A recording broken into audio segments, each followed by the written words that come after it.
Hi, I'm Jourdan Bell at Texas A&M AgriLife, and we are at the Cotton Variety Trial at the North Plains Groundwater Conservation District's Water Conservation Center north of Dumas, Texas. Right now, we are talking to producers about making harvest aid decisions. We're wrapping up our 2021 cotton crop, and things have really turned out to be much better than many producers had anticipated.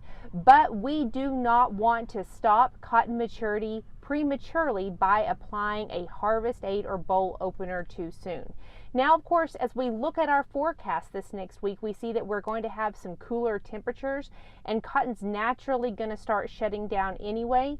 So producers are making timely decisions to get harvest aids out. When we look at under normal conditions, when we don't have impending weather in the forecast, making a harvest aid decision, there's several things that we look for. We look for open bolls, we look for the nodes above the uppermost cracked boll, and we also do look at the maturity of the boll itself by using what is called the knife method. And I like the knife method because it provides us a really good gauge of the maturity of a boll. Looking at this boll, we see that we have the black layer that has developed around the outer seed coat.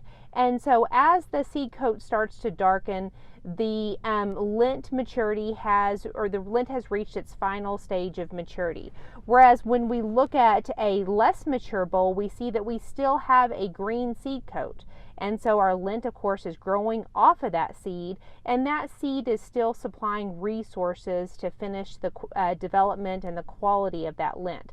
And of course, if we are using the knife method to gauge the maturity of our boll, it is important that we are using the uppermost harvestable bolls. Those are generally going to be the last bolls to mature, and so we really want to be using those as a gauge to apply that harvest aid. Also, when we talk about making harvest aid applications, it's really important that we think about coverage. Coverage is really important. Harvest aids are not very mobile, so we really do want to make sure we're talking about coverage. It's not uncommon for producers to use aerial applicators to apply a harvest aid. Most of our aerial applicators are only going to be using an application volume of 1 gallon per acre. So that's not giving you as much coverage as you would have if you were applying with a ground rig.